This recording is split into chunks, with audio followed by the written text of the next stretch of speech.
ஆச்சி பாதாம் ட்ரிங்க். ஆச்சி பாதாம் ட்ரிங்க் ஒன்னு வாங்கினா ஒன்னு ஃப்ரீ. கன்னியாகுமரி மாவட்டம் பொன்மனை அரசு உயர்நிலைப் பள்ளியை மேல்நிலைப் பள்ளியாக தரம் உயர்த்த 8 வருடங்களாக முயற்சி மேற்கொண்டு வருகின்றனர். இதுகுறித்து நியூஸ் 7 தமிழ் நடத்திய கள ஆய்வு குறித்து நமது செய்தியாளர் ரமேஷ்குமார் அளித்த தகவலை தற்போது பார்க்கலாம். நம்ம இப்போ நிற்கும் பகுதி கன்னியாகுமரி மாவட்டத்தின் மேற்கு தொடர்ச்சி மலை அடிவார பகுதியான பொன்மனை பகுதியில் நின்று கொண்டிருக்கிறோம். பார்க்கலாம், அரசு உயர்நிலைப் பள்ளி இந்த பொன்மனை சந்திப்பில் தான் இந்த பள்ளிக்கூடம் என்பது இருக்கிறது. ஆனால் இதனை சுற்றி முழுவதும் மலைப்பகுதி, சுமார் புறாவளை, வில்லுசாரி மலை உள்ளிட்ட பல மலை கிராமங்களிலிருந்து திரளான பழங்குடியின வகுப்பை சார்ந்த மாணவ மாணவியினர் இந்த பள்ளிக்கூடத்தில் தான் படித்து வருகின்றனர். ஆனால் இங்கிருக்கும் பெற்றோர் ஆசிரியர் சங்கத்தினர் இந்த உயர்நிலை பள்ளியை மேல்நிலை பள்ளியாக்க கடந்த 8 ஆண்டுகளாக முயற்சி என்பது மேற்கொண்டு வருகின்றனர். ஆனால் அந்த முயற்சி இதுவரையிலும் எந்த விதத்திலும் பலனளிக்காத நிலையில்தான் இருந்து கொண்டிருப்பதாகவும் அவர்கள் ஒரு குற்றச்சாட்டை முன்வைக்கின்றனர். நம்மோடு பெற்றோர் ஆசிரியர் சங்க நிர்வாகி இணையரால் அவனை கேட்போம். சார் வணக்கம். இப்போ எவ்வளவு ஆண்டுகளாக நீங்கள் இந்த முயற்சியை எடுத்துகிட்டு இருக்கீங்க? எடுத்த முயற்சியை சொல்லுங்கள். 2017 நாங்கள் பிடி தலைவராக இருக்கும்போது இந்த முயற்சி எடுத்தோம்.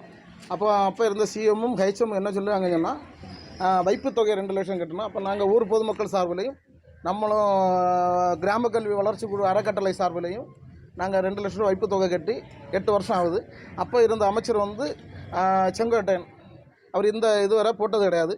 அதுவும் இல்லை, இங்கே ஆதிவாசி பிள்ளைகள் ரொம்ப கஷ்டப்பட்டுருக்கு. 10 கழிஞ்சு படிக்கவே வரல பிள்ளைகள். அதனால் எங்களுக்கு கண்டிப்பாக பல அமைச்சருக்கு இன்னைக்கு வர பேப்பர் அனுப்பிட்டுருக்கோம். அதுக்கு மறுபடியும் அவங்க தந்துட்டுருக்காங்க. ஒரு 3 மாதத்துக்கு முன்ன வர அன்பின் பொய்யாமொழி இப்போ இருக்க கல்வித்துறை அமைச்சரை போய் பார்த்துருக்கேன்.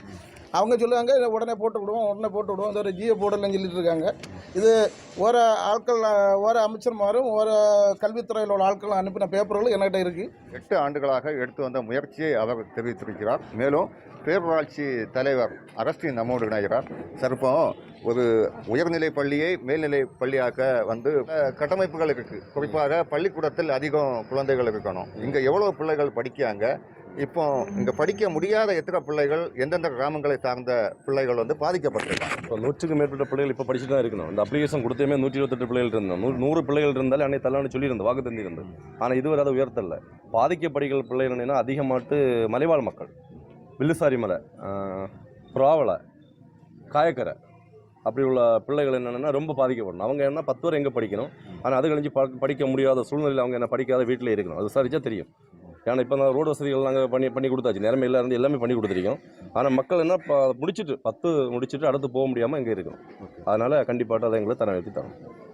அரசு பள்ளிகளில் பிள்ளைகளை சேர்க்க பள்ளி கல்வித்துறை பெரும் விழிப்புணர்வுகளை ஏற்படுத்தி வரும் இந்த நிலையில் கன்னியாகுமரி மாவட்டம் பொன்மனை பகுதியில் அரசு உயர்நிலை பள்ளியை மேல்நிலை பள்ளியாக தரம் உயர்த்தப்படாத நிலையில் தற்பொழுதும் சுற்றுவட்டாரத்தில் இருக்கும் திரளான ஆதிவாசி பழங்குடியின மக்கள் படிக்க முடியாத ஒரு நிலைக்கு சுமார் 10 கிலோமீட்டர் தாண்டி குலசேகரம், அதே போன்று நகர பகுதிகளுக்கு சென்று படிக்க வேண்டிய ஒரு சூழலுக்கு தள்ளப்பட்டிருக்கின்றனர். இந்த நிலையில் உடனே தமிழக அரசு நடவடிக்கை எடுத்து அரசு உயர்நிலை பள்ளியை மேல்நிலை பள்ளியாக தரம் உயர்த்தி இந்த மக்களின் பயன் அளிக்கும் வகையில் உதவுமாறு இந்த மக்களின் ஒரு கோரிக்கையாக எழுந்திருக்கிறது. நியூஸ் 7 தமிழுக்காக கன்னியாகுமரி மாவட்டத்திலிருந்து ரமேஷ்குமார்.